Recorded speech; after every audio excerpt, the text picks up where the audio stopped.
Beleza, coloquei para gravar aqui, porque aí depois a gente disponibiliza essa aula, né? Uhum.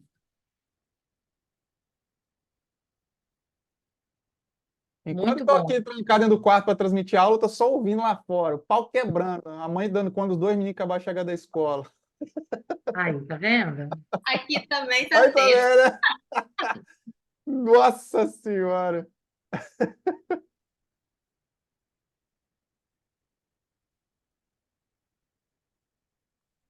Me conta um Mas negócio, né? eu gostei de como ficou aí o visual da tela. É muito bom quando a gente vê o palestrante, a pessoa que está falando.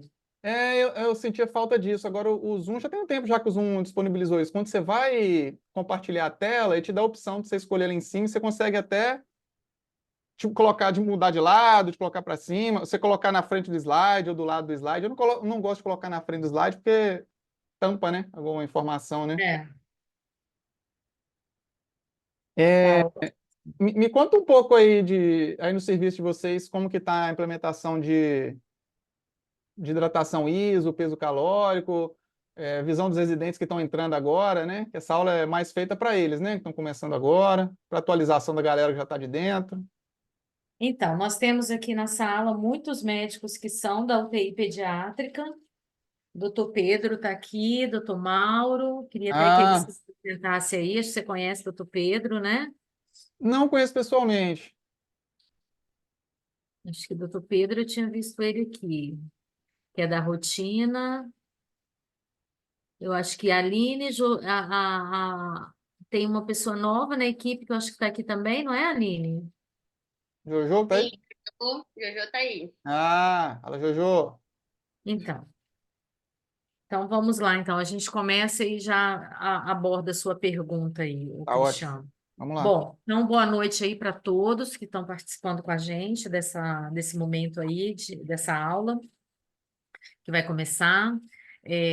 Agradeço a Cristiano a disponibilidade dele, pessoa que trabalha conosco no IFA de Guarapari, trabalha na UFES, trabalha como rotina, descobri há pouco tempo agora, numa situação aí que a gente viveu juntos, trabalha na rotina do Hospital da Unimed, na UTI, aqui em Vitória. E ele se disponibilizou para a gente ter esse bate-papo sobre esse assunto de uma forma bem dinâmica. Nós convidamos os residentes, UFES, EMESCAN, IFA, convidamos a equipe dos pediatras do IFA, né? Notifiquei para todo mundo que a gente teria esse momento. Com relação à rotina dentro da UTIP, Cristiano, eu não trabalho mais na UTI pediátrica, só na UTI NEO. E neonatologia é um mundo à parte, né? É, Então, a gente não usa, não é a rotina da UTI neonatal, trabalhar com isotônica. Então, a gente realmente, eu não tenho experiência. Estou assistindo, estou aqui para aprender junto com os colegas aí, junto com os residentes. Algumas coisas eu sei de ter lido, mas de ter vivenciado, não, porque eu não trabalho há uns 10 anos com pediatria, só estou na neonatologia mesmo e no consultório. Então, eu não tenho essa vivência.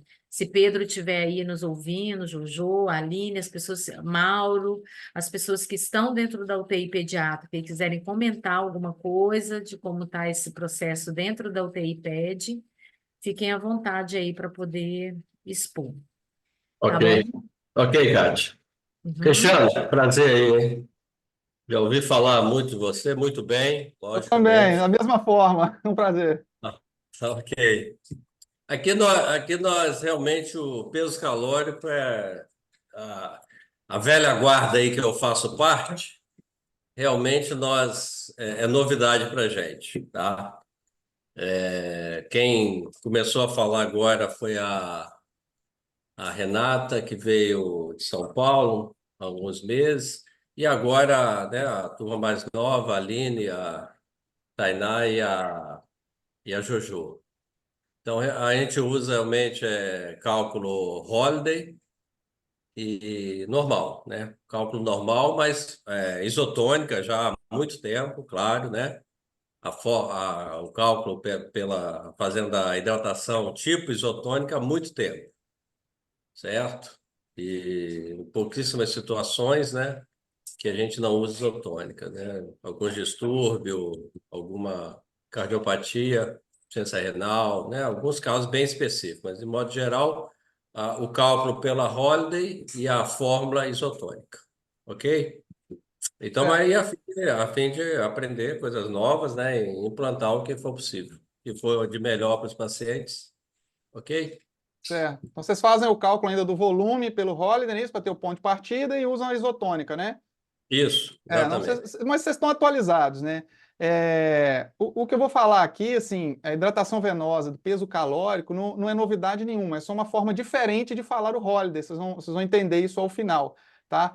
Mas a grande sacada, o grande lance é justamente isso que vocês já modificaram no serviço e já implementaram, que é o uso de soluções isotônicas e não mais hipotônicas. E aí não só na UTI, né? Isso tem que se difundir pelo hospital inteiro, porque na verdade isso veio primeiro para a internação pediátrica de crianças que estão bem. E na UTI a gente tem outras comorbidades, crianças críticas, com doenças pulmonares graves, cardiopatas, enfim, que a gente precisa fazer cálculos muito mais minuciosos aí de hidratação, tá? A proposta hoje aqui, então, da gente discutir é uma visão, assim, geral, tá? Então, o que eu vou falar aqui é para o R1 que está entrando agora entender o que vai ter que fazer para o paciente aí que está internado. Então, não fique com essa visão de que eu sou intensivista, estou falando coisas de UTI aqui, tá bom? É exatamente o contrário, eu vou falar aqui para vocês o basicão, tá bom? Então, vamos lá. Nós vamos falar um pouco de hidratação venosa e de que é esse peso calórico aí, para a gente entender. Eu até deixei um exercício para quem estava entrando antes aí na aula, para calcular uma hidratação basal para 16,5 kg aí, e depois a gente vai ver aí o gabarito disso daí e nós vamos fazer algumas considerações, tá bom? Eu gosto de provocar muitas pessoas e tirar da zona de conforto, tá? Então, se alguém se sentir aí na necessidade de me interromper muito para falar alguma coisa, por favor, fique à vontade, que é assim que a aula fica dinâmica, tá? Senão eu fico falando sozinho aqui e às vezes a dúvida passa, tá?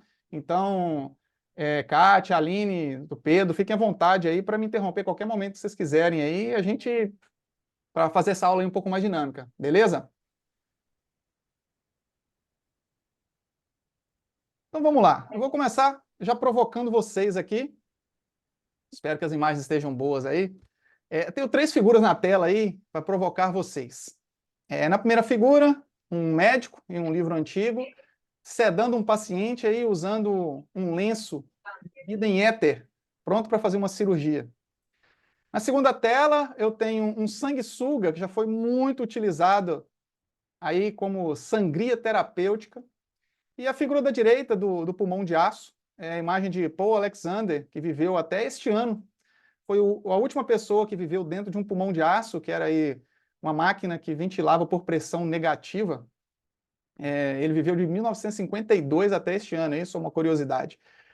E eu queria provocar vocês assim, o que vocês acham que tem em comum nessas 3 imagens aí? E melhor, você hoje, dentro do seu hospital, praticando a medicina ocidental alopática que a gente faz e que a gente fez um juramento sobre ela, você teria coragem de indicar hoje alguma dessas terapias aí para o seu paciente aí dentro do seu hospital? Ou isso te deixa desconfortável? Opa, isso aí não dá para indicar mais não, hein, Cris? Mas o que tem assim de semelhança nessas 3 figuras que aconteceram em épocas diferentes? Todas elas, em algum momento da medicina, foram utilizadas de maneira terapêutica e escrita em livros de medicina, tá? E o que fez a gente abandonar esse tipo de conduta? A evolução da medicina, a evolução do conhecimento e a medicina baseada em evidências. A gente tem que estar constantemente evoluindo. Eu não posso continuar utilizando terapias que se tornaram obsoletas simplesmente porque eu me agarrei a elas e não consigo mais largar a mão. Então a gente tem que evoluir e a medicina está em constante evolução. Então, terapias que antes nos pareciam ser eficazes e seguras, à medida que o conhecimento evolui, e hoje a velocidade de transmissão do conhecimento é enorme, né? Alguém publica um artigo hoje aqui, o mundo inteiro já está sabendo da novidade. A gente tem que estar sempre antenado nisso. E isso é, inclusive, previsto no Código de Ética Médica. Lá no artigo 32 ele diz, é vedado ao médico deixar de usar todos os meios disponíveis de promoção de saúde, de prevenção, diagnóstico e tratamento de doenças cientificamente reconhecidos e ao seu alcance em favor do paciente. Isso que está querendo dizer é o seguinte, médico, Você precisa se manter atualizado sempre e oferecer ao seu paciente aquilo que há de melhor e mais atual na literatura. Então a gente precisa realmente continuar estudando e evoluindo e abandonar práticas que antes pareciam ser boas práticas, que nos traziam aí bons frutos, mas que ao longo do tempo os estudos foram mostrando que não era bem assim. Então, olha aí, eu deixei para vocês lá para calcular uma hidratação para uma criança pesando 16,5 quilos. Coloquei esse valor quebrado aí proposital. Por quê? Porque eu ainda encontro esse tipo de coisa em prescrição. De verdade, alguém que está aí dentro do chat aí, se quiser se manifestar, eu estou com o chat aberto aqui, se vocês quiserem falar alguma coisa, assim, vocês ainda fazem esse tipo de coisa aí? De verdade, esse monte de cálculo, com esse monte de número quebrado. A primeira coluna, o cálculo de quanto de líquidos vocês vão fazer. A segunda, o tal do cálculo do excesso do equipo. E o terceiro, que é aquilo que a enfermagem vai montar. Eu acho que a gente precisa começar a refletir sobre isso. E é exatamente isso aqui que eu quero fazer vocês abandonarem de vez até o final dessa aula. Alguém vai dizer isso, tá doido, Cris? Não faço isso aí de jeito nenhum, porque eu arredondo mesmo, entendeu? Ali, o 350,77, lógico que é 350,7, né? De maneira alguma eu vou usar duas casas decimais, que isso, Cris? De jeito nenhum. Mas assim, quando eu vejo esse tipo de prescrição ainda, sinceramente, que assim, a vontade que eu tenho quando isso chega lá na bancada da enfermagem, eu falo assim, esses me estão querendo deixar doido, cara, só pode. Quando eu vejo isso aqui na prescrição, eu falo, meu, eu tô ficando maluco, não é possível que isso exista ainda hoje em dia. Aí dá vontade de ir lá abraçar a técnica, sabe, sentar no chão e chorar com ela até o fim do plantão, quando ela recebe uma prescrição dessa naquele plantão que está bombando. E eu vou provar para vocês que isso aqui não faz o menor sentido. Na verdade, nunca fez, desde a era de Holiday. Mas, como diz a lenda aqui, uma mentira contada 1000 vezes se torna uma verdade, a gente acabou fazendo isso aqui durante décadas e décadas, tá? Mas assim, alguém pode falar, mas Cris, você está falando aí dos meus cálculos, mas não tem nada de errado com a minha matemática. Então, o que está de errado aqui é justamente a sua matemática, né? Continuar usando a medicina como se fosse uma ciência exata. E a gente sabe que não é, né? Então, usar esse tipo de cálculo matemático, esse monte de vírgula aí, não faz sentido nenhum. E eu vou listar para vocês alguns erros que eu encontro nessa prescrição, em que, assim, quando eu digo erro, erro mesmo, sabe, de prescrição, é que podem trazer prejuízo ao paciente e, por isso, essa prescrição precisa ser abandonada. O primeiro erro que tem ali é usar o soro hipotônico proposto por Holiday e Siga há décadas atrás. Já temos aí evidência científica suficiente provando que esse soro hipotônico ele é iatrogênico, ele causa hiponatremia nos pacientes internados. O segundo erro, números quebrados. Esse monte de vírgula aí favorece demais erros de prescrição. Tanto na hora de você que está calculando, na hora de você digitar, na hora da técnica preparar essa solução, além disso exigir mais manipulação dessa solução durante o preparo, o que pode favorecer a contaminação da solução. Então, números quebrados, estou falando isso, gente, para hidratação venosa basal do paciente que está lá na enfermaria, que está bem. Tá bom? Porque agora o Cris falou que gentamicina e neonatologia no prematuro não vai usar casa decimal. Não é isso que eu estou dizendo. Estou dizendo para hidratação venosa, que é o nosso foco aqui. Eu não utilizo mais números quebrados. Tá bom. Outra coisa é que, sim, essa hidratação ela é muito, muito trabalhosa. Eu mesmo fiquei ali uns 15, 20 minutos para fazer aqueles cálculos todos, só para montar esse slide para vocês. E eu vejo residente gastando 1 hora e meia para montar uma hidratação. Ao final dessa aula, se você gastar mais de 1 minuto para fazer uma hidratação venosa basal, você está fazendo alguma coisa errada. Não tem porquê, tá bom? Então, você tem que liberar o seu tempo para fazer aquilo que você precisa pelo seu paciente. É gastar tempo à beira do leito, estudando, conversando com famílias, e não fazendo esse tipo de coisa, que essa prescrição cheia de números quebrados aí, que não faz sentido nenhum. E por fim, nessa prescrição eu coloquei aí propositalmente, abreviaturas, eu vejo demais abreviaturas em prescrição, e há uma recomendação do CFM que não se utilize abreviaturas em prescrição, mesmo que nos pareça uma abreviatura óbvia, por exemplo, NaCl ou KCl. Não pode, você precisa escrever por extenso. Muito bem. Já vou deixar um exercício prático para os staffs cobrarem aí dos residentes amanhã. Eu quero saber aqui nesse grupo, por favor, manifeste-se aí quando quiserem, viu? Alguém já foi até lá na bancada da enfermagem acompanhar ela preparando esse soro que você prescreveu ali, de verdade, para saber como que é feito isso daí? Será que vocês entendem como que ela prepara isso? Por exemplo, aquele soro ali tinha lá soro glicosado, não me lembro o número quebrado, mas vamos supor que está lá 336,7. Você sabe como é que ela faz isso numa bolsa de 500 ml? Então, vocês estão vendo essa imagem aí, né? Ela faz um cálculo reverso. Ela coloca 500 menos o seu 330 e blau, vírgula, qualquer coisa. E este número ela precisa tirar de dentro dessa bolsa, usando uma bureta ou às vezes seringa. E se você coloca uma ou duas casas decimal, ela tem que ir até na seringa de 1 ml. E ela joga isso no ralo, ela despreza, para ficar dentro da bolsa exatamente aquilo que você pediu. E depois ela tem que pegar a seringa de 1 ml para ficar fazendo aqueles números quebrados para tirar o sódio, para tirar o potássio e jogar dentro da bolsa. Gente, a chance de erros de acontecer aqui é enorme. Mas quem prescreve esse tipo de coisa, com esse monte de número quebrado, talvez nunca tenha ido lá na bancada de enfermagem para entender quantas chances de erro aconteceram simplesmente por uma prescrição dessa.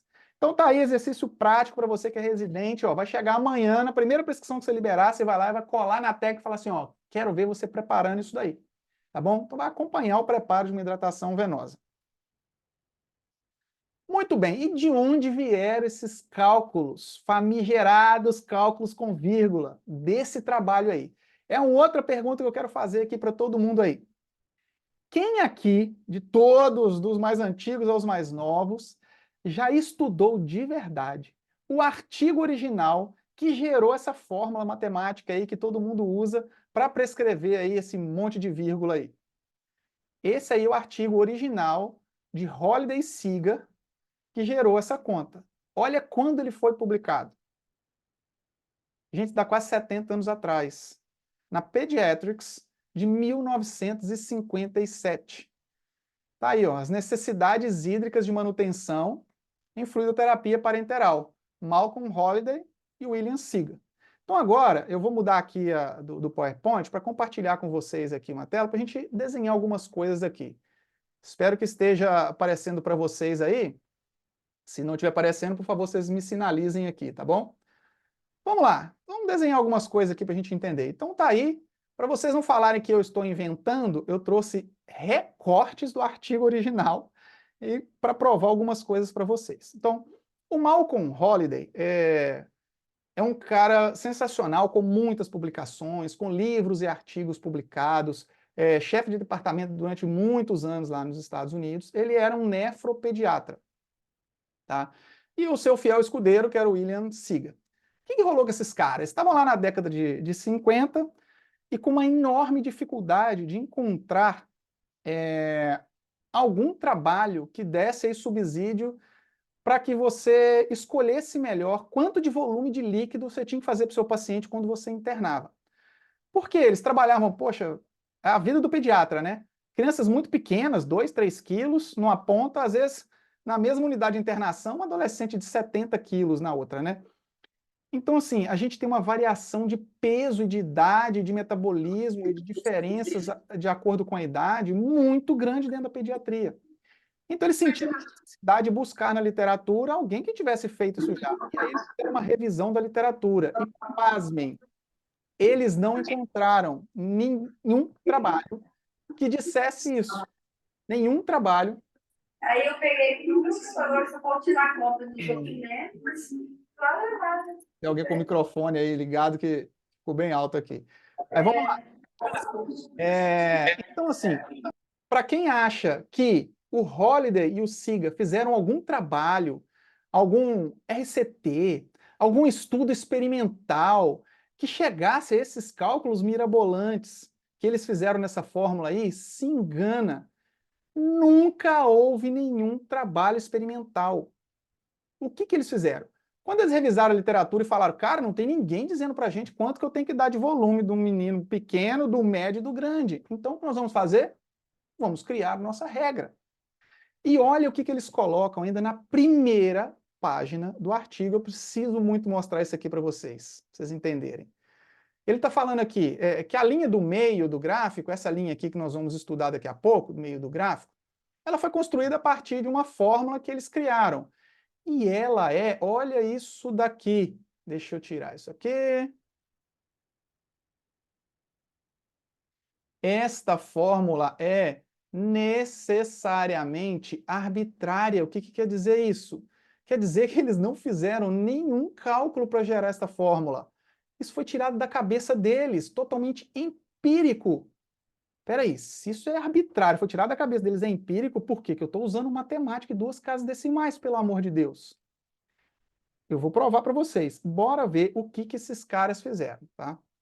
Lembrando que esse é um trabalho de 1957 e é usado até hoje. Ninguém conseguiu fazer uma regra melhor do que eles, mesmo sendo uma regra arbitrária. Vamos lá, deixa eu ampliar esse gráfico aqui, trazer ele para a tela. Tá aí.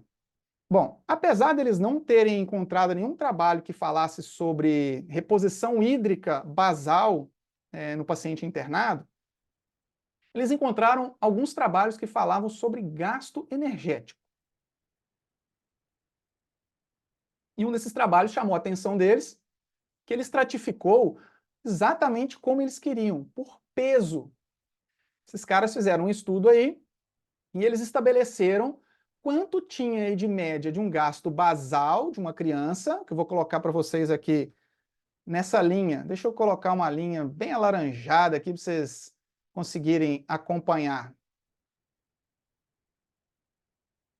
Espero que vocês estejam me vendo desenhar aqui, ó. Essa linha de baixo aqui, ó, eu estou desenhando de alaranjado por cima dela, é uma linha de gasto energético basal de uma criança. Então aqui embaixo, ó, tem o peso, estaria de 1 em 1 aqui, mas eles agruparam a cada 10 quilos aqui para condensar esse gráfico, para caber num gráfico simples de uma folha, para ficar fácil a visualização. E a curva de cima, essa curva aqui, ó, também alaranjado, que seria o gasto energético destas mesmas crianças em atividade. O que quer dizer metabolismo basal em atividade? Pensa assim, a curva de baixo é o seguinte, a criança está dormindo, tá? Ela está dormindo, aqui, ó, e o gasto dela é energético basal. Batimento do coração, respiração, intestino funcionando, metabolismo ativo. Quando ela acorda e entra na sua atividade normal, o gasto energético, é claro que aumenta. Beleza, então nós temos aí estratificado por peso um gasto energético basal. Agora eu queria fazer algumas considerações sobre qual população foi feito esse estudo aqui. Primeiro, foi feita uma população americana da década de 50, pegando o P50 do peso para a idade em crianças saudáveis. Daí você já começa a pensar, opa, peraí, então pode ser que há quase 70 anos atrás essa população modificou, talvez essa população que eles estudaram não seja a mesma que nós temos aqui com o mesmo perfil de atividade, de metabolismo, e outra, ela foi feita em crianças saudáveis, não em crianças doentes. Então vocês já começam a tirar por base. O que os caras pensaram aqui? Falaram, olha, vai internar uma criança lá que é um pós-operatório de uma cirurgia eletiva pequena. Na criança, por exemplo, tem muitas cirurgias de hérnia, vamos tomar isso aí por base. Eles pensaram, olha, essa criança quando ela interna, ela é restrita ao leito. Se ela é restrita ao leito, a atividade dela diária cai. Então ela não tem uma atividade tão grande quanto uma criança que estaria saudável, pulando e brincando por aí. Mas também ela não fica só no metabolismo basal dela. Então, quanto que seria esse metabolismo desta criança? O que os caras fizeram de maneira arbitrária e aleatória? Eles construíram uma linha no meio deste gráfico. Simples assim. E eles construíram essa linha aqui que vocês estão vendo. Essa é a famosa linha de Holliday-Seager. Entenderam como que eles chegaram a isso? Teoricamente, essa linha teria que fazer uma curva mais ou menos assim, concordam comigo? Para seguir aí a média das duas linhas. Só que eles pensaram o seguinte, cara, peraí, criança pequena não fica agarrada no leito. Então, a atividade dessas crianças menores, quando internadas, ela é um pouco maior. Então a gente precisa aproximar nossa curva da curva de cima, sem problema. Eles pegaram, foram lá e aproximaram essa curva até a curva de cima. Deixa eu ver se eu consigo fazer aqui. Aí, beleza. Tá lá, ó, aproximou até a curva de cima. Conseguem ver essas duas curvas aqui, ó?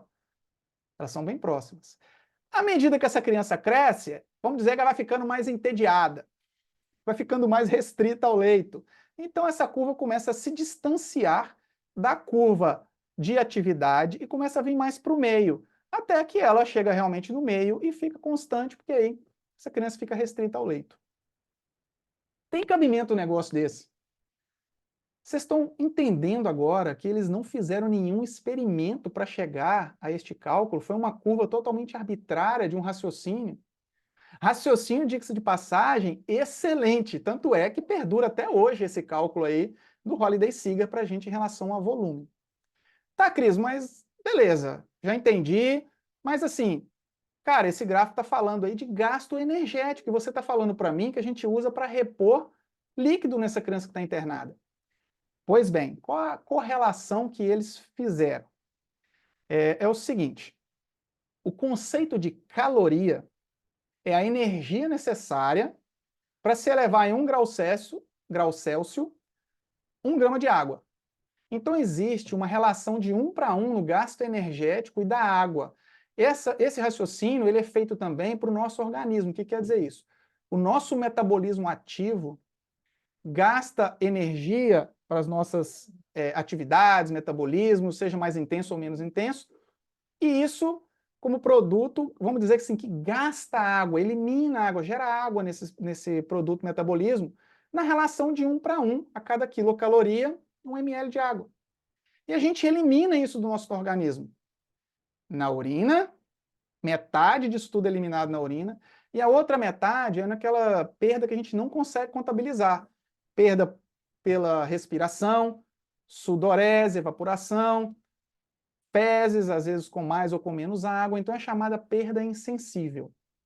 Já que existe uma correlação de 1 para 1, eles aproveitaram o gráfico de gasto energético que era antes publicado por Talbot e fizeram essa curva no meio totalmente empírica e arbitrária.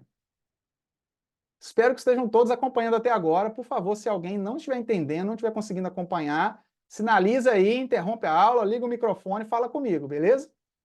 Então vamos lá. Muito bem. A partir deste gráfico, eles construíram a expressão matemática. Não importa quem veio primeiro, a expressão matemática ou a expressão gráfica. Mas a expressão matemática deste gráfico que eles construíram aqui é esta daqui, que é uma velha conhecida de vocês. Olha ali. Não é essa regrinha que vocês decoraram lá? Até 10 quilos, 100 ml por quilo, aí está 100 quilocalorias. Onde vocês estão lendo calorias nesse artigo, por favor, entendam quilocalorias, tá? De 10 a 20, nós vamos fazer 50 calorias por quilo de peso, e acima de 20, nós vamos usar 20 calorias por quilo de peso. Entenderam agora de onde vem essa expressão matemática? E também existe uma expressão numérica em um quadro. Olha aqui, está aqui o quadro, que é a mesma coisa. Então, assim, eu não sei por que todo mundo decorou a fórmula e não guardou o quadro, que seria muito mais fácil. Mas vamos entender, então, o que está acontecendo aqui, qual que é a interpretação desses caras. Eu vou colocar numa outra cor aqui, vou colocar de verde, vocês vão entender. Beleza, o que ele percebeu? Ele, olha, essas crianças menores, e por que ele colocou o corte de 10 e 20 quilos? É totalmente aleatório, simplesmente por ser um número inteiro e fácil de gravar. Crianças menores, elas têm uma atividade maior. Elas têm um gasto energético maior, tá? Então, vocês estão vendo aqui na coluna da esquerda, ó, quilocalorias, 500, 1.000, 1.500, 2.000. Eles foram subindo em grupos de 100 quilocalorias e foram vendo qual é a correlação em relação ao peso desse paciente. Assim foi construído o gráfico original, tá? Por que eles usaram grupos de 100 quilocalorias? Porque você imagina eu construir em grupos de 1 quilocaloria. Né? Não ia caber gráfico na folha de papel, né? Então eles agruparam em 100 grupos de 100 para achatar o gráfico e caber aqui. Tá certo? Então, por exemplo, um paciente lá que gasta 200 quilocalorias no trabalho deles, ó, vamos aqui, na atividade ele estava com esse gasto aqui, certo? E no basal ele estava com esse gasto aqui. No gráfico de Holiday-Siga, que é totalmente arbitrário, ficou no meio do caminho, então ele vem até aqui. Certo? Bom, até aí nenhuma novidade. 2 quilos, 200 quilocalorias gastas. Então tem uma relação aí de um grupo de 100 quilocalorias por quilo de peso. Estão acompanhando? Para os pacientes de 10 quilos, isso foi subindo numa relação de 1 para 1 até chegar a 10 quilos. Está aqui, ó. 10 quilos, um gasto energético, deixa eu colocar assim, correspondente aí de 1.000 quilocalorias para um paciente de 10 quilos, ou seja, uma relação de um grupo de 100 quilocalorias para cada quilo de peso, tá certo? Então tá lá, ó, 1.000 quilocalorias para 10. Só que eles falaram o seguinte, não, peraí, agora a curva, nota que ela inclinou se afastando um pouco da curva de atividade. O quanto essa curva ia se afastar? Eles tinham que tomar uma decisão. Qual a fórmula matemática nós vamos utilizar isso para a expressão gráfica? Notem aqui, ó, que na tabela que corresponde àquele gráfico é o seguinte, está andando em grupos de 100 quilocalorias, 100, 200, 300, até 1.000. Notem que cada grupamento de 100 corresponde a 1 quilo, 100 para 1, 200 para 2, até 1.000 para 10. O que eles pensaram? Tá, então vamos fazer o seguinte, nesse segundo grupo de crianças, que estão entre 10 e 20 quilos, nós vamos afastar na razão da metade do gasto energético. Então, a cada grupamento de 100 calorias que eles andaram, ó, foram para 1.100, 1.200, 1.300, 1.400, 1.500, em vez de andar 1 quilo, o intervalo que eles andaram aqui, ó, foi de 2 quilos. Como assim? De 10, ele passou para 12, foi lá para cima, e aí quanto que deu lá em cima no gráfico? Não deu 1.200, como aqui, deu 1.100. Olha aqui, quanto arbitrário isso é. Aí ele andou mais um grupo de 100, de 1.100 para 1.200 calorias, andou mais 2 quilos aqui. Entenderam agora por que que os primeiros 10 quilos você coloca 1.000 ml naquela fórmula que vocês sempre fazem? Os outros 10 quilos de 10 até 20, vocês colocam, ó, 1.500 ml, que dá o total. Entenderam isso? E aí veio o terceiro grupo, que é, ó, o para cima de 20 quilos. Então, o 20 quilos está aqui, ó. Deu no 1.500 ali.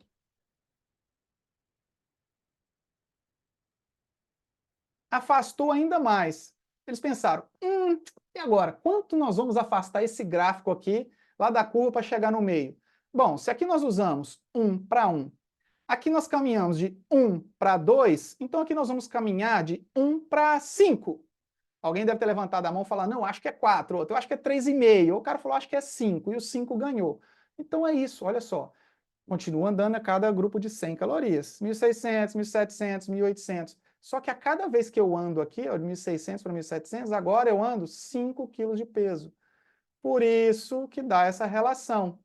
Vamos ver se dá isso mesmo? Por exemplo, aqui, ó, ele andou 10 quilos aqui. Quanto vocês acham que vai ter que andar do outro lado lá? Olha lá. Andou muito menos. Ele andou 1 aqui para cada 5 de peso. Parece uma complicação danada na cabeça da gente que esses caras fizeram, mas é tudo muito simples. Então, aquela fórmula que vocês decoraram, ela é totalmente arbitrária. É só para isso que eu queria mostrar para vocês, como esse gráfico foi construído, qual o raciocínio que eles fizeram. E o raciocínio deu muito certo, tá? Agora, isso aqui é a certeza que isso vai andar assim? Não.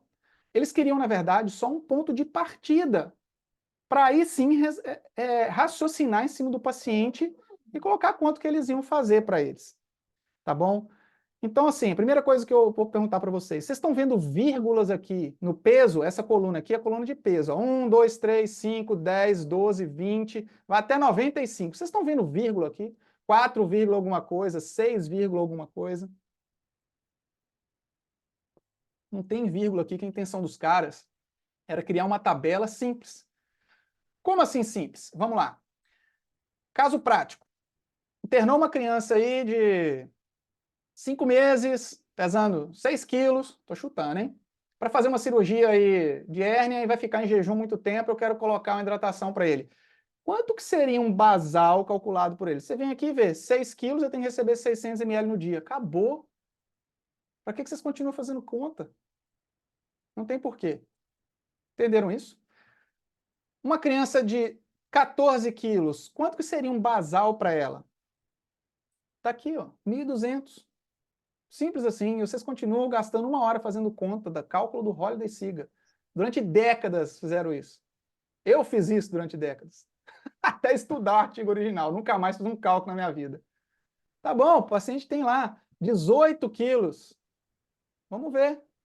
Aqui, ó, 18.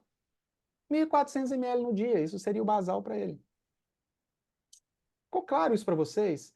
Pacientes maiores, quando a gente começa a distanciar, né? Crianças maiores, começa a dificultar a vida para todo mundo. Tá bom, quero um paciente de 30 quilos. Quanto que seria? Vai ter cálculo. Segundo o Holiday-Siga, tá aqui, ó, 35. 1.800 ml no dia. Eu não preciso ficar fazendo esse cálculo aqui. Isso aqui, na verdade, eles só precisaram colocar aqui porque eles tinham que colocar o registro matemático, a expressão matemática de como eles construíram o gráfico. Nada mais. Só que assim, eu tinha 3 opções para pegar e para difundir isso. Eu tinha um gráfico, um normograma, né? Eu tinha uma tabela, eu tinha um cálculo. Qual dos 3 você acha que o pediatra escolheu? O pediatra adora uma conta. As meninas andam com as calculadoras desse tamanho debaixo do braço, assim, que elas não conseguem viver sem uma conta. Se elas não colocarem vírgula ali e fizerem regra de 3, elas não estão felizes. Mas era muito mais simples ter difundido simplesmente a tabela. Tá certo? Volto a dizer. Isso para uma população saudável daquela época, no P50 para a idade, é só um ponto de partida. Eu queria de vocês aí agora, se tá tudo bem até agora, ou se vocês estão bugados, espero que estejam. Se eu preciso explicar alguma coisa um pouquinho maior, queria aí que a Aline ou a Kátia aparecesse aí. Eu vi que Pedro fez umas caras meio feias para mim aí, Pedro. Como é que tá aí, acompanhando aí? Tá ótimo, Cristiano. Toca o barco. Tá tranquilo. Tranquilo para vocês aí? Entenderam a expressão gráfica, matemática e a tabela disso daí? Maravilha. Entendendo que isso aqui é totalmente arbitrário e aleatório, não é isso? Não chegamos na prescrição ainda, que envolve Calma, mais coisa. o pulo do gato é mais adiante. Deixa comigo, Ah, deixa tudo comigo. bem, Tá bom. Eu tô desconstruindo primeiro para depois tudo construir, hein? bem. Isso aí Tá legal.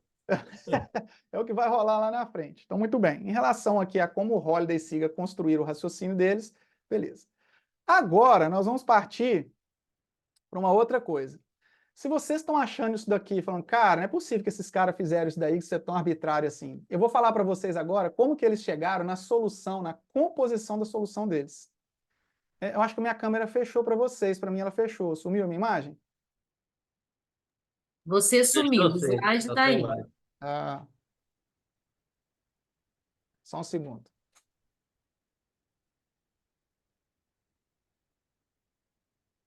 Minha câmera entrou em stand-by aqui. Eu liguei aqui a minha outra câmera. Voltou. Tá ok. Voltou? Sim. Tá, vamos lá. Se vocês estão achando arbitrário a escolha deles aqui, de caminhar de 100 em 100, justamente para tirar as vírgulas, vocês vão cair para trás de como esses caras fizeram para chegar na composição do soro deles que eles usavam lá. Vocês decoraram a regrinha lá, 150-20, que vocês entenderam de onde veio, né? Depois vocês decoraram a regrinha 3-2-1, 2-1,5, não é verdade? Potássio, né?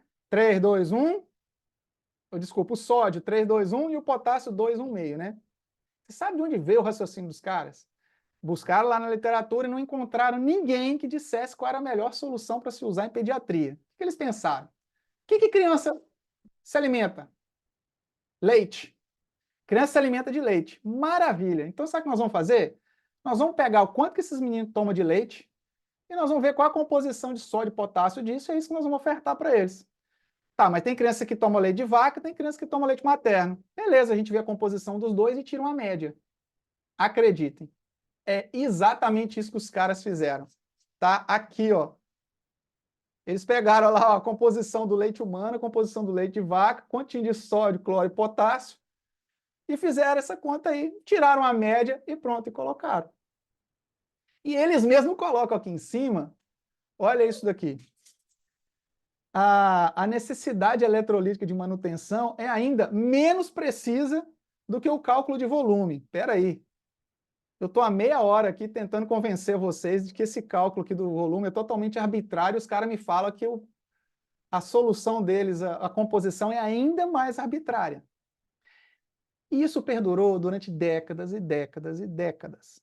Ninguém nunca se atentou a isso até que começaram a investigar causas de hiponatremia e edema em crianças dentro de terapia intensiva, crianças internadas, e descobriram que muito da hiponatremia está diretamente relacionada ao uso do soro hipotônico de Holiday Ciga.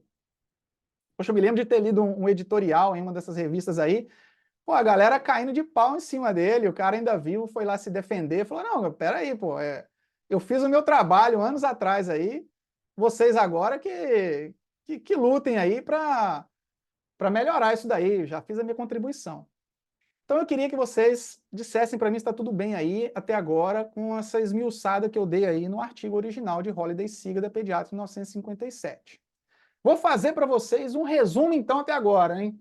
Ele está com o lápis na mão ali para anotar o resumo que está doido para eu falar a prescrição dele. Calma, eu vou chegar lá. Resumo de Holiday Ciga que vocês precisam entender. Holiday Ciga é apenas... Opa, acho que minha câmera desligou de novo.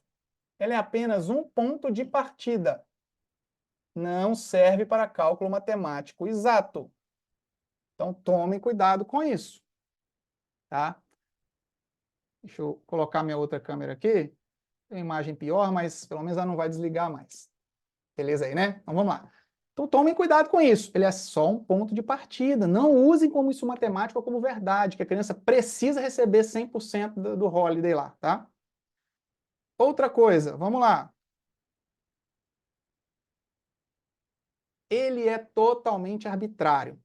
Então não faz sentido eu ficar fazendo esse monte de cálculo com esse monte de vírgula. Isso não faz sentido.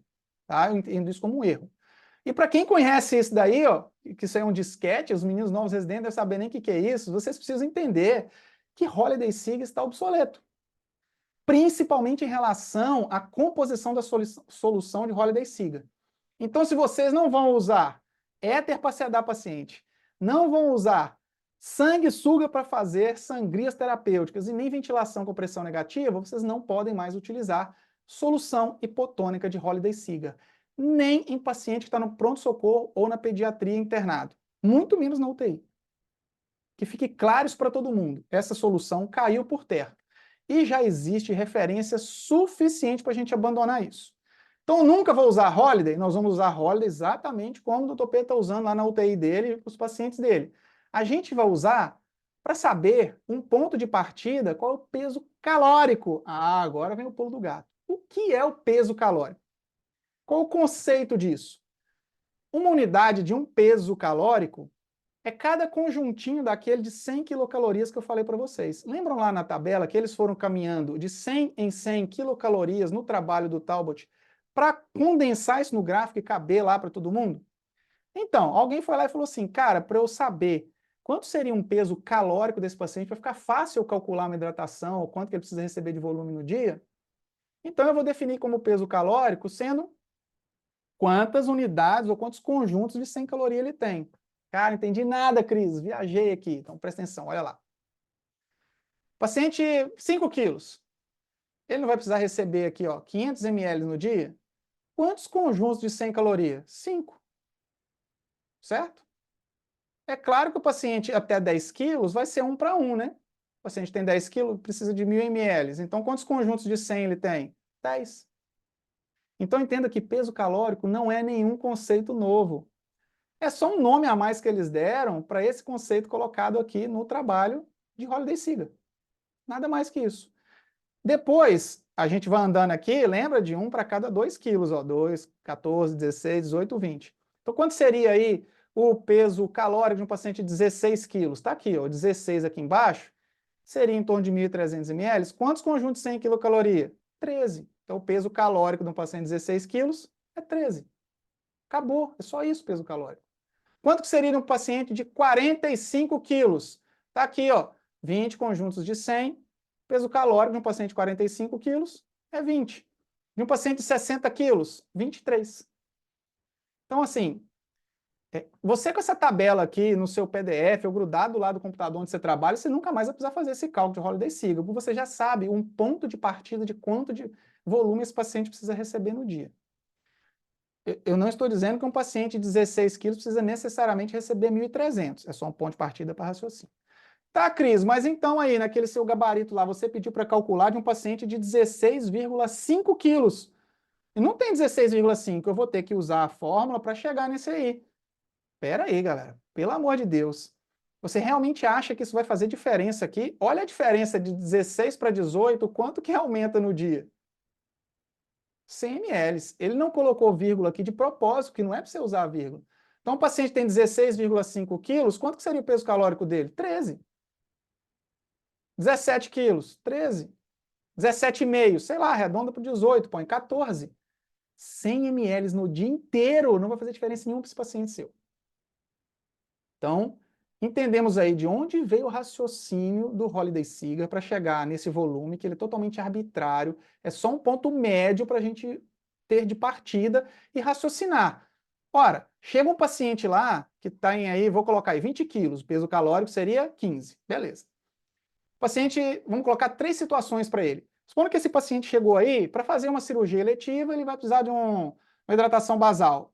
Aí você foi lá, mãezinha está internando, beleza, sobe na balança, quanto deu? 20 quilos, você pegou sua tabela e prescreveu lá.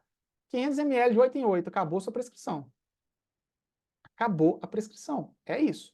Ah não, mas olha só, isso aqui é um outro paciente. Esse paciente é um paciente que veio para a gente investigar uma GNDA. Você vai colocar 1.500 ml para ele no dia? Pelo amor de Deus, não. Então você vai raciocinar, opa, eu tenho que colocar menos que isso. Quanto? 20, 30% do basal talvez? Aí você vai fazer. Quanto que dá 20 ou 30% de 1.500? Você coloca para ele. Ou o contrário, um paciente que chega lá com gastroenterite, com muita perda de diarreia líquida. Você vai colocar 1.500 para esse paciente de 20 quilos? Não, você tem que contabilizar essa perda. Quanto? Eu não sei, é empírico, supondo que eu coloque aí mais 30% para ele. Eu coloco 1.500 com mais uma lambuja de 30%. Quanto que é 30% a mais de 1.500? Aí sim, você faz o seu cálculo e vê quanto você tem que dar de volume. Entenderam o quanto é simples isso? E por que é importante a gente deixar na prescrição da gente escrito lá em cima? Peso real, ou peso seco que a gente usa, e o peso calórico. Para eu fazer o cálculo inverso. Supondo que 2 dias depois eu pego meu paciente e ele ficou demasiado, empapuçou os olhos. Eu vou falar, caramba, quanto de volume ele recebeu? Tá, ele recebeu 1.800 ml. Caramba, 1.800 ml, isso parece ser muito. Mas quanto pesa o paciente? 35. Vou ter que fazer conta aí, porque eu não me lembro de cabeça quanto era 35 ml, ou quanto de volume seria um basal para o paciente de 35 quilos. Você vem na tabela e olha, não, seria 1.800. Opa, então esse paciente precisa receber menos do que ele estava recebendo. Entenderam por que a gente coloca o peso calórico? É simplesmente para facilitar isso. Então, pelo amor de Deus, usem essa tabela e pare de fazer cálculo. O paciente está com peso quebrado, coloca ele num acima ou abaixo e pega esse peso calórico e vai ser feliz e pare de fazer cálculo. Pelo amor de Deus, vocês arrancam meu cabelo fora. Estou ficando de cabelo branco já por conta dessas precisões cheias de vírgula. Chegamos aí, então, à composição da solução. Eu disse que a composição de Holiday Sigla era ruim. Ela era hipotônica, calculada totalmente empírica, a partir da composição média aí do leite humano e do leite de vaca. Meu, isso não faz sentido nenhum hoje em dia. Mas naquele tempo fazia, gente, pelo amor de Deus. Também não briga com o cara, não. Pô. Vamos lá. Nós temos no mercado aí alguns tipos de solução, tá bom? Mas hoje, usar o soro hipotônico é a mesma coisa que usar esse tipo de instrumental médico aí, ó. Este instrumental, em alguma era da medicina, fez sentido e talvez tenha salvado algum paciente, tenha sido eficaz e talvez fosse o melhor método da época. Mas hoje não tem mais cabimento usar esse tipo de coisa, concorda comigo? Alguém enfiar alguma coisa dessa aí no paciente, tem uns instrumentos aí que eu nem sei para que serve isso daí. Não faz sentido. Por quê? A evolução do conhecimento nos trouxe à luz evidências melhores de outros equipamentos, melhores do que esses aí, muito mais seguros. Então a gente precisa abandonar esses, colocar lá no museu e falar muito obrigado, você foi muito útil durante esse tempo que você existiu, solução hipotônica de Holiday. Mas agora não dá mais. Por outro lado, usar o soro isotônico é ficar aberto à novidade, é querer progredir, usar a ciência a seu favor e falar eu vou mudar. É soro isotônico mesmo que tem que utilizar, nós somos modernos. e a gente vai brilhar agora usando soro isotônico. Então, soro hipotônico, acabou a era. Não é mais para usar. Muito bem. Vou colocar para vocês, nós temos N referências já na literatura falando contra o uso do soro hipotônico. Eu vou dar só 2 para vocês, que eu acho que é suficiente aqui para dar respaldo para a gente, com uma evidência bem robusta para você não usar mais soro hipotônico e usar isotônico. Tá aí, na mesma Pediatrics, que foi publicado o artigo original em 1957, Holliday e Seeger, tem um novo guideline, aí ó, fluidoterapia intravenosa de manutenção na criança. Eles falam do Holliday, agradece, falou obrigado, Holliday, Seeger, vocês foram demais, mas agora a gente precisa avançar. Então tá aí o guideline da Academia Americana de Pediatria, publicado na Pediatrics de 2018. E tem um outro guideline, também publicado, ó, na Intensive Care Medicine, mais recente ainda, de 2022, também sobre fluidoterapia na criança internada. Aqui ele vai até além, ele coloca até para crianças graves. É uma revisão sistemática com meta-análise. Então, só estou colocando aí 2 artigos que dão bastante subsídio para vocês abandonarem de vez. Cris, mas eu morro de medo. Quando eu fazia cálculo antes, era 3 por quilo de sódio. Agora eu uso quanto de sódio por quilo que você está dando? Não sei, não quero saber, eu tenho raiva de quem sabe, porque estava errado. Eu não quero saber em relação a quanto de sódio eu estou dando. Eu quero saber quanto de sódio eu tenho em concentração. Eu estou interessado na tonicidade da solução e não em quanto de eletrólito por peso. Para crianças que estão bem, olha que eu não estou falando nada aqui sobre correção de eletrólito e pacientes que já têm algum distúrbio de sódio e potássio, hein, galera?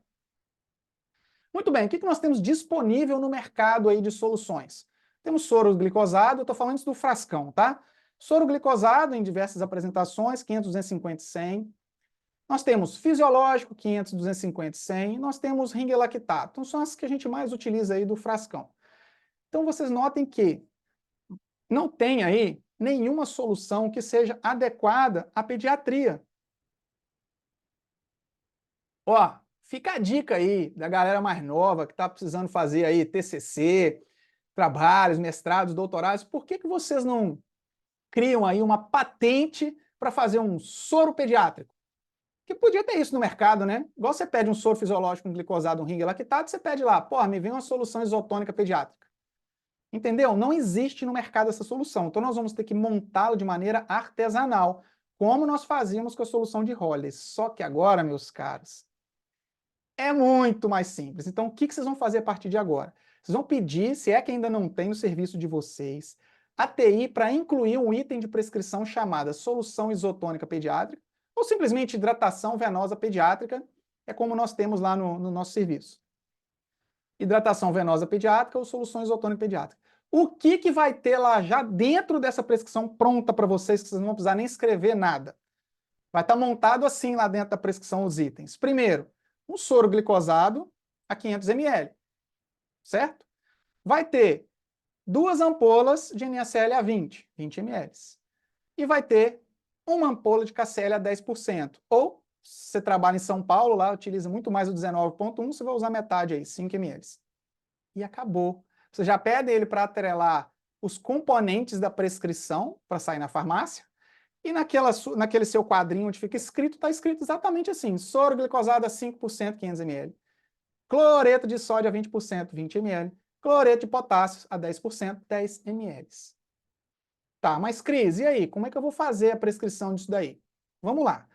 Supondo que você fez o cálculo lá da sua prescrição e deu lá 3 etapas de 400 ml.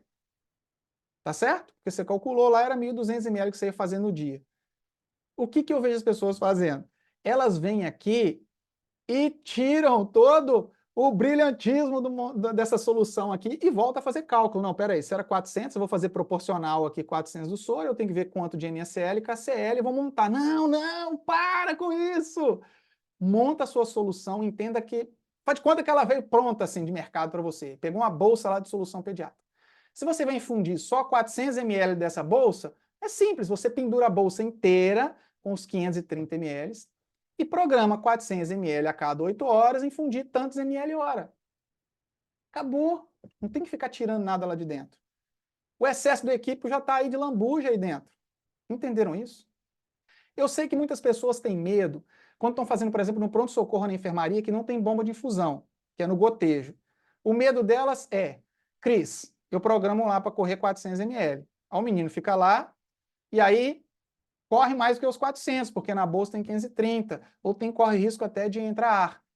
Beleza, o que você vai fazer? Se vai correr só 400 ml, você primeiro monta a bolsa, e depois você pede para desprezar 100 ml, que aí fica os 400 lá dentro. Entenderam isso?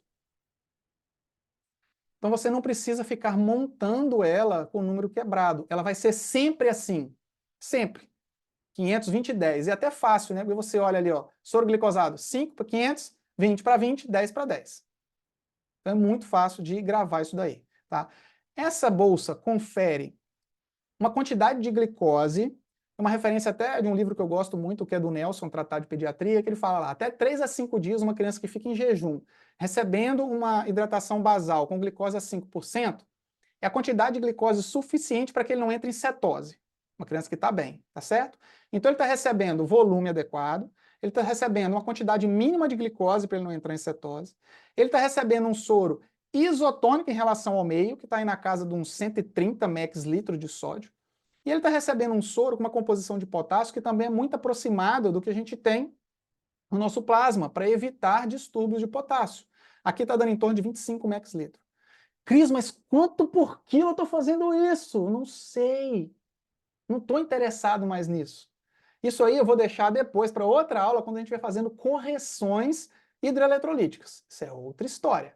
Aqui nós precisamos de um soro fácil, um cálculo fácil para a gente ter de partida. Então, a partir de agora, o residente que falar comigo que gasta 1 hora para prescrever hidratação venosa, a gente vai ter que sentar e conversar lá no cantinho do pensamento, porque assim, eu vou lançar um desafio. Eu não gasto mais de 1 minuto para prescrever qualquer hidratação basal que vocês me derem de qualquer paciente de qualquer peso. E assim que eu vou finalizar aqui, vou passar a bola então aí para vocês, para a gente abrir discussão aí dentro do chat. Quem quiser abrir microfone, abrir câmera, quem quiser bater, quem quiser me xingar, brigar comigo, fica à vontade. Se quiserem trazer desafios práticos, eu estou aqui disponível. Eu faço uma hidratação em menos de 1 minuto para vocês. Na verdade, eu vou gastar 10 segundos. Mas eu coloquei 1 minuto para demonstrar os cálculos para vocês. Então, vou voltar aí para vocês. Eu vou deixar de compartilhar aqui para vocês abrirem as telas e a gente discutir agora.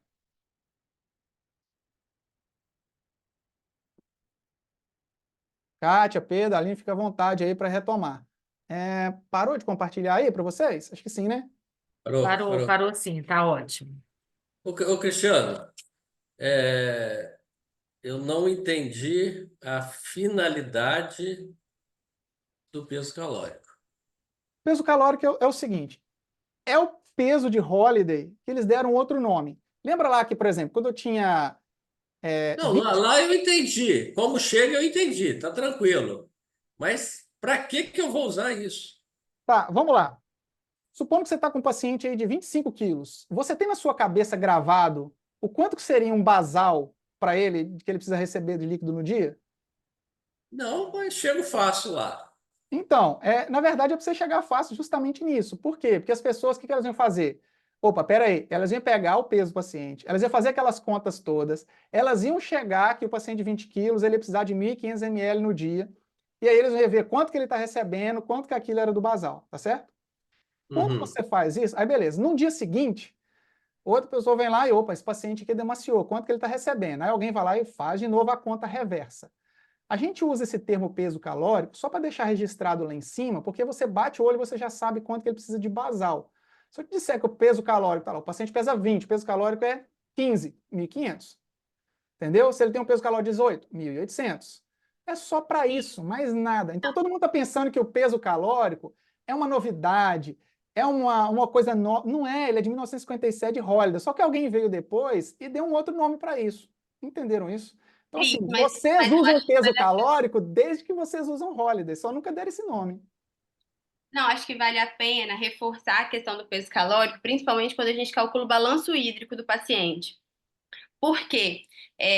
Para mim, assim, no meu dia a dia, eu uso muito o peso calórico nisso. É essa questão do inverso. Porque quando a gente está com um paciente, por exemplo, de 40 quilos, que a gente fecha um balanço e ele fecha lá 30 ml por quilo positivo, Isso não quer dizer nada. Isso parece pouco, mas quando a gente usa o peso calórico, isso dá quase 70 ml por quilocal. Então, isso é um balanço hídrico muito positivo. Então, quando a gente usa o peso calórico no cálculo do balanço hídrico do paciente crítico, ele tem uma finalidade muito importante. E a gente consegue enxergar, eu acho, mais a realidade do nosso balanço hídrico. Quando a gente usa peso, isso parece que fica meio falseado. Pelo menos eu não consigo mais raciocinar um balanço positivo assim, 20 ml por quilo. Tá, se a criança tiver 10 quilos, ok, é 20. Mas se a criança tiver 50 quilos, isso é muito mais quanto. Então é nisso que me ajuda a raciocinar o peso calórico. Perfeito, Pode, Aline. pode ter finalidade para criança maior, tudo bem. Exatamente, é mais para criança maior. Até 10 quilos não vai mudar. A Mas, partir de de 10 qualquer maneira, a gente, né, analisa balanço hídrico, diurese, tudo, e, né, em todos os pacientes, pelo menos, né, na UTI, e não, vários não horários. muda, não vai mudar, tipo, conduta. Eu só acho que facilita o raciocínio. Quando a gente começa a usar, eu acho que, tipo, facilita o raciocínio, mas mudar realmente não muda.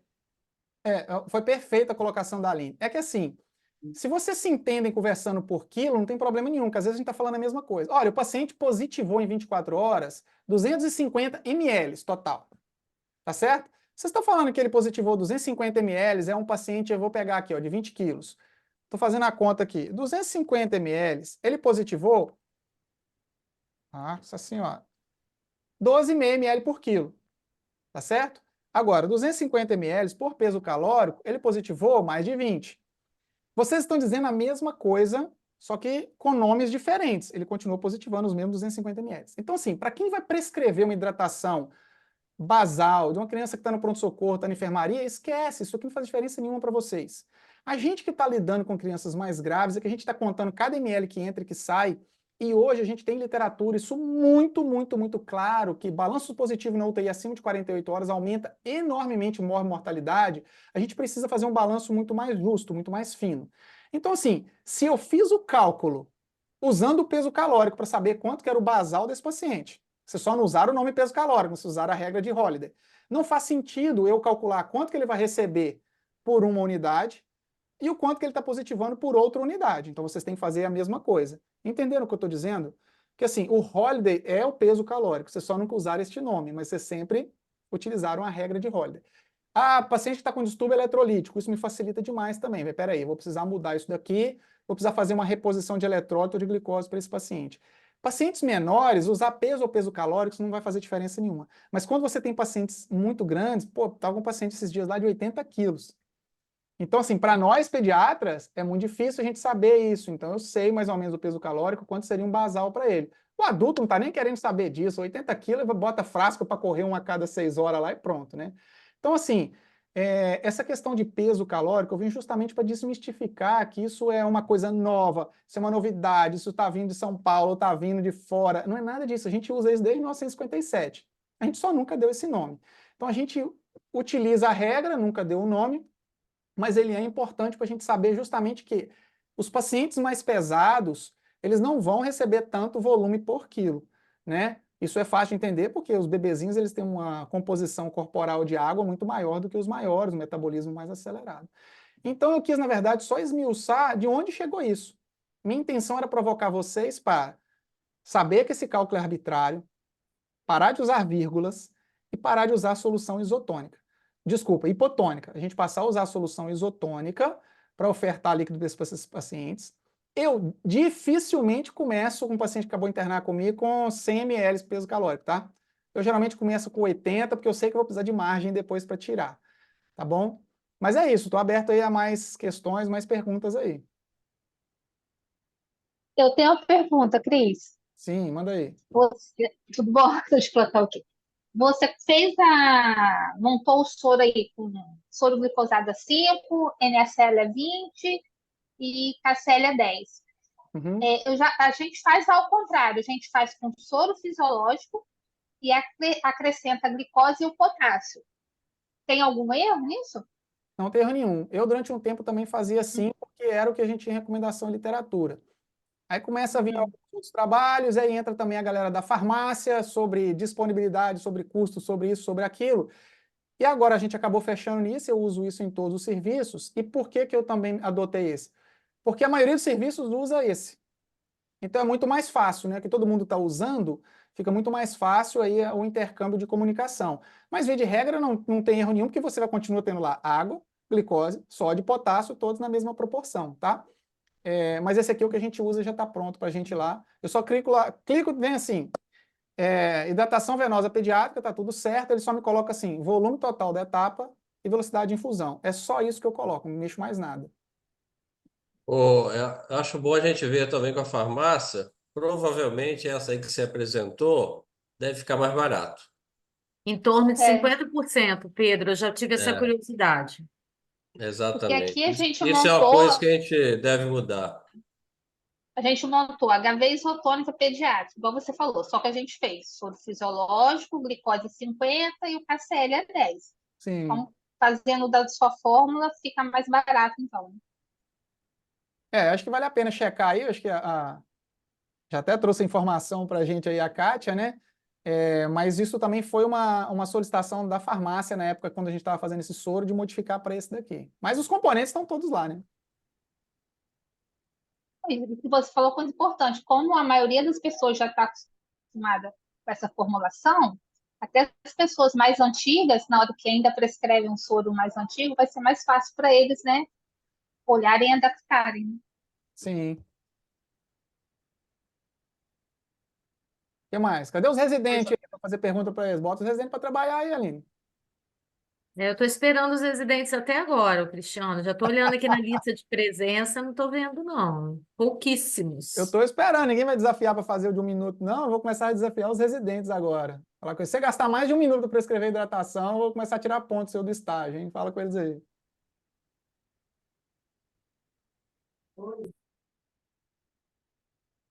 Se você quer fazer você chega a um limite lá de 1.500 ml para o paciente, mas você precisa, está fazendo lá uma quantidade de antibióticos, né, um volume grande e tal, você tem que reduzir isso, você mantém a mesma tipo de prescrição e o que sobrou você calcula aqui. Sobrou lá 1.100 ml, você vai, quanto que vai infundir isso em 24 horas, é isso, né? Exato. Uma coisa que eu vejo demais, por exemplo, na UTI, nós fechamos o balanço lá de 6 horas do paciente, ele estourou. Pô, fechou 30 aí para o peso calórico, tá muito, justamente por isso. Nesse intervalo de 6 horas, ele recebeu meropenem, vancomicina e de lambuja, um concentrado de hemácia. Pô, é muito volume para ele, né? O que a maioria das pessoas fazem, vai lá, suspende aquele soro, faz aquele cálculo todo de novo, a enfermagem prepara tudo de novo. O que que eu faço? Mudo infusão na bomba. Vou lá na bomba, fala, tá correndo quanto aí? 40 ml hora. Baixa para 30 ml hora, escreva isso na prescrição. Muita atenção que você está reduzindo também a glicose. Se esse paciente está dependente da infusão dessa glicose, você está diminuindo a oferta total de glicose. Mas a tonicidade da solução e a concentração do potássio é a mesma, né? Não precisa você prescrever outra, é só mudar a infusão. As correções ficam para outro dia, né? Ah, correções, balanço hídrico, pacientes graves, eu acho que aí é uma outra aula, talvez um outro curso, né? Porque aí é um mundo à parte. Aqui, eu queria muito, muito que os residentes guardassem isso daqui para eles no coração. Quem ensina também residentes hoje, eu sei que às vezes é difícil a gente largar aquilo que a gente faz há muito tempo. Ah, mas eu venho fazendo isso há tanto tempo e dá certo, Cris. Eu acho que veio dando certo mesmo, tanto é que a gente usa a regra do Holiday para o cálculo do volume, né, para ter na cabeça quanto que é o basal aí, mas a gente também precisa acompanhar o que o mundo está fazendo, né? A gente não pode ficar para trás, né? E o mundo todo está fazendo solução isotônica, mas não pense que é só a gente que está na briga para acabar com vírgula e solução hipotônica, porque quanto mais trabalho você vê que mesmo em hospitais grandes que produzem muito conteúdo acadêmico, né, eles também estão lutando com isso para a galera se libertar dessa solução de Holiday aí. Isso nós já passamos aqui, tá? A grande Tá bem maioria. resolvido no IFA, acho que há quase 10 anos, eu acho. Já tem um bom tempo. A Show de bola. forma de prescrição é que nós precisamos melhorar, como você passou aí. Parar com esses muito Gente, quebrados, esses cálculos, né? Mas isso já é a Número gente quebrado, inclusive, Pedro sempre foi contra, né, sempre. Pedro? Sempre, Pra me sempre. Todo esse negócio, pelo amor de Deus. Ele falava eu que o exatamente isso. diga. Você já viu as meninas preparando soro? Olha Falo ali. todo dia isso. Vai lá preparar pra você Ah, ver. você Eu também que o fala Que ela isso, diga, prepara né? tá isso aí. vendo? Eu melhorei, Pedro, melhorei muito. Mas hoje a gente já Essa usa a mania de hipotônica, a Neo de gente não fazer tudo usa mais a quebrado aí. hipotônica. Só Você viu eu deixar as Nel tá doidas? melhorando, tá Cadê a melhorando. Kátia? Vou deixar as Nel doidas. Quando eu vou preparar o soro de Nel, tava lá com um menino de meio quilo internado comigo lá no câncer de fui preparar a hidratação, a NPT dos meninos. Olha só, você faz aqueles cálculos quebrados, a gente não usa solução isotônica, tá? A gente ainda continua por peso. Então, isso é uma coisa importante, né? Você pegar o guideline da Academia Americana, publicado na Pediatrics, ela coloca de fora os recém-nascidos e os pacientes críticos, doença renal, doença cardíaca, tá? Então, essa para o menino que está bem lá na enfermaria, é esse daqui. Os outros a gente tem que discutir à parte. Mas, assim, o que importa para a enfermagem é aquele número que você colocou no final da coluna à direita, certo? Que você colocou lá, aquele monte de vírgula, o cálculo que você colocou do excesso de equipo. Porque se você pega um menino de meio quilo, a quantidade de soro que ele vai receber quase que fica todo no equipo, né? Um equipo de 20, 26 ml é quase que o menino precisa receber o tempo todo. Mas o que eu faço? Eu arredondo lá na frente. Se deu 76, pelo amor de Deus, joga para 100 e faz os outros todos proporcionais. Deu 3,1, é 3. Deu 2,8, é 3, pelo amor de Deus, porque isso é empírico. Não existe nenhum trabalho no planeta, eu pelo menos desconheço, que consiga cravar o quanto você precisa dar de sódio, de potássio, de volume, de glicose para um paciente. Não existe. Não existe mesmo. É um cálculo empírico, que você tem que ter uma linha de base na sua cabeça e fazer os ajustes para baixo ou para cima de acordo com a individualidade do seu paciente, tá? Então, eu sou contra vírgulas também desde sempre aí. Esse para arredondar para um número inteiro, né? 100 ml, 150, eu canso de falar com o pessoal. Gente, isso aí vai ficar no equipe, não tem problema nenhum. Nenhum problema. Arredonda o volume maior, que é o mais difícil da enfermagem manipular, e o resto você faz na proporção. E vai Exato. pegar na seringa. Isso aí. Perfeito. O Muito bem. que mais? Estou aberto aí, hein? Aí, Aline, temos um trabalho para mudar isso, hein? Hashtag fica a dica aí, bora patentear o soro pediátrico, hein? Quem sabe a indústria farmacêutica compra a Aline e fica multimilionária aí, ó. Lembra dos amigos, hein, Aline, pra você ficar milionário, hein? Cristiano, Acho que eu investi em você como professor. Acho que vai dar mais certo. Coitado, filho, nós vamos morrer pobre. Oi, Cristiano, Alexandre. Alexandre, só para dar uma entendida. O potássio, quando você põe naquela solução padrão sua, com 10 ml, corresponde a quantos mEq mais ou menos? Já que a gente tem muita preocupação com potássio às vezes, e não fazer muito ou não fazer pouco, até porque, de acordo com os exames que vão chegando, você tem que ajustar. Só para você ter um pensamento de quanto que estaria, né? Geralmente na isotônica a gente começa com 1,5, em torno disso. Naquela solução padrão sua, daria quantos mEq mais ou menos por quilo, assim? Ou não tem uma noção? Então, o que a gente precisa é justamente abandonar esse medo, que assim, a sua pergunta é muito pertinente, perfeito. Vamos lá. Tá dando 25 mex litro aqui, tá bom? Isso, os trabalhos mostram que é uma concentração suficiente para um paciente que não tem nenhum distúrbio eletrolítico e nenhuma perda acentuada, ou, por exemplo, nenhuma tubulopatia que ele vai perder potássio, ou vai reter potássio para insuficiência renal, alguma coisa assim, que isso vai prejudicar o paciente. O que é esse soro basal? Você imagina o seguinte, um paciente que internou com você, ou uma pessoa, tá? Saudável, está em casa. Se ela não ingerir nada de líquido, o que vai acontecer com ela? Naturalmente, ela vai desidratar e fazer distúrbio eletrolítico, principais são o sódio e potássio. Porque ela tem perdas constantes com a nossa atividade metabólica normal, tá certo? Seja no basal, seja na atividade. A gente perde, então, na perda insensível água e eletrólitos e a gente está consumindo glicose o tempo todo. A gente perde na diurese isso também. O que a gente precisa é repor isso, tá bom? Então, vamos supor que você internou um paciente, você não sabe quanto que ele tem de potássio, internou um menino que estava lá Supondo, você pegou uma pneumonia, o menino está bem, não está conseguindo comer, mas é uma criança que está relativamente bem, foi para a enfermaria, no catetezinho de oxigênio, está lá com antibiótico, você colocou um soro para ele. Você botou lá solução padrão, 100 ml de solução ISO. No dia seguinte vem os seus exames, tá? Isso todos os trabalhos recomendam. O paciente que permanece internado, você precisa ver quanto estão os eletrólitos para saber que lado ele está indo. Aí supondo que o seu potássio veio lá 3. Aí você falou, opa, esse potássio está caindo, esse potássio está pouco. Aí o que a galera faz? Vai lá e começa a tentar fazer um monte de conta para saber quanto por quilo que está recebendo esse paciente, para saber para quanto que ele vai. Eu não faço isso, não. Se ele está com 25 max litro, o que eu faço? Eu aumento empiricamente. Para quanto? 30 max litro, 40 max litro. Daqui a 24, 48 horas eu vejo quanto é o potássio dele. Entendeu que a gente trabalha hoje muito mais com concentração de solução do que por eletrólito peso. Né? Da mesma forma, do contrário. Pô, quando a gente vai fazer, por exemplo, cetacidose diabética, vocês devem ter bastante aí cetacidose, né?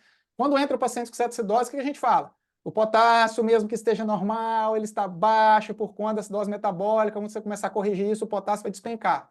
A gente já começa com potássio na solução de cara. Quanto que a gente coloca na solução?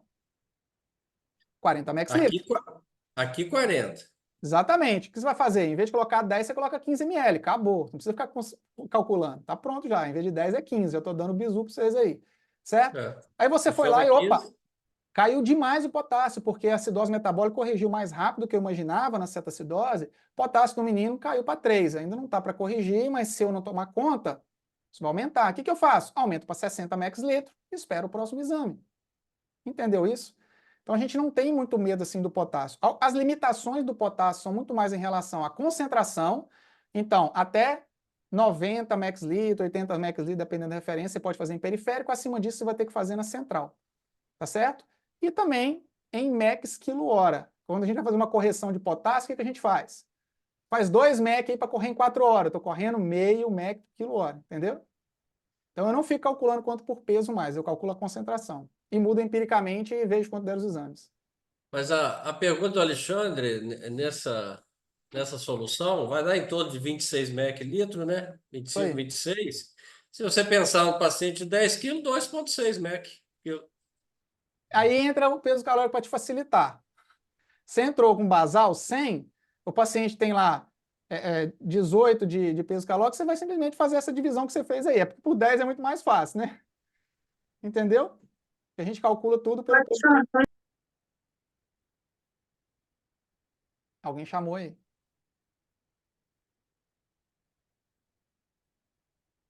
Eu acho que alguém tentou falar, mas está no mudo. Quem foi? É só ligar o microfone aí. Então, Cristiano, acho que a gente podia marcar um outro momento para discutir com mais detalhe o balanço hídrico. Eu Perfeito. acho que o balanço hídrico nas situações mais críticas, né? Sim. Porque às vezes também a gente fica fazendo balanço hídrico de criança que está tão bem, que é uma perda de tempo também. E deixa de fazer um balanço hídrico muito completo e a cada 6 horas de quem está grave.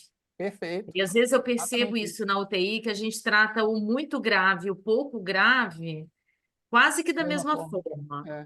Entendeu? Então, eu acho que isso é uma coisa que, de repente, a gente poderia pensar, às vezes, não perder tempo fazendo balanço hídrico de quem está estável, em compensação, fazer um balanço hídrico a cada 6 horas de quem está grave.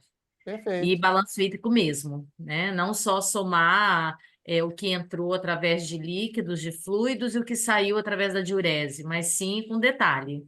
Né, com detalhe naquele paciente que tem perdas maiores, pacientes que têm perda insensível grande, que tem água endógena aumentada. Então, acho que assim, acho que esse seria um bom assunto para a gente discutir aí no próximo encontro, se você quiser fazer isso com a gente. Claro. Aí chega lá o paciente está com 120 de sódio, e agora? Ou o E contrário, está agora? com 150 de sódio, é a mesma solução?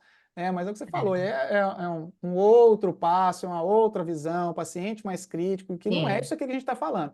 Isso aqui é o ponto de partida para saber para onde você vai. Porque sem isso aqui você fica meio perdido no raciocínio, porque eu volto a dizer, a gente trabalha com crianças internado com 3 quilos, outro com 70 na mesma unidade, né? Então a cabeça do pediatra fica maluco, né? Pô, quanto que eu estou ofertando por quilo para cada um? Sei lá, eu quero saber que eu estou ofertando aqui para ele é a concentração da solução, né? Mas aí quando entra os distúrbios eletrolíticos e ácido básico, aí a gente tem que fazer um outro raciocínio, né? Então tá, queria agradecer aí a sua Maravilha. presença, Pedro também, né? Com Oi, certeza. oi. Posso só fazer mais um comentário? Pode, meu amor. Eu sou Mariana, sou residente do Hospital Infantil de Vitória. E a gente queria agradecer a oportunidade de estar aqui na aula e falar que a gente está sempre aqui aberto aos convites, sempre que puder chame a gente, porque essa integração é muito boa e a aula foi muito boa. Queria agradecer em nome do infantil, tá bom? Muito obrigada. Então Mariana, tá, nós vamos convidar você, então, todas as vezes. Mariana é Tá do bom? Reinsg? É, né? Isso, do INSG. Sou R2 do INSG. Ok. Fizemos aí também. Maravilha, maravilha, Mariana. Olha, eu queria agradecer também ao Lucas. Lucas é meu parceiro de plantão, ele estava de plantão essa noite. Falei, pô, Lucas, vou convidar a galera, os residentes lá do infantil, para participar da aula. Ele tinha uma aula agendada com os meninos do infantil para hoje. Eu falei, então vou cancelar a minha para todo mundo ir para aí. Ó, Lucas, muito obrigado, cara. Aumentou a responsa aqui, tá? Muito obrigado pelo convite também. Estou sempre à disposição aí para discutir. No dia que a Aline Então chega tá. lá que ela está estressada, ela me pede uma aula. Aí escolhe uma data aí para outubro, para a gente Tá, poder joia? discutir aí o balanço hídrico e as situações de maior gravidade, tá bom? Beleza, tá ótimo. Parabéns por tudo, pela sua aula, seus slides muito claros, objetivos, dinâmicos. É muito motivador ouvir você falar, porque a gente sabe que você fala com muita motivação. Então, você motiva a gente. Ah, que bom. Agradeço Parabéns. o convite. Obrigado. Parabéns. Anota aí que eu vou te chamar também para dar pra gente aqui na Unimed, hein? Ah, Doutora beleza. Laura, já estamos pedindo a DSEPS mês que vem. Ajuda aí. Ah, é.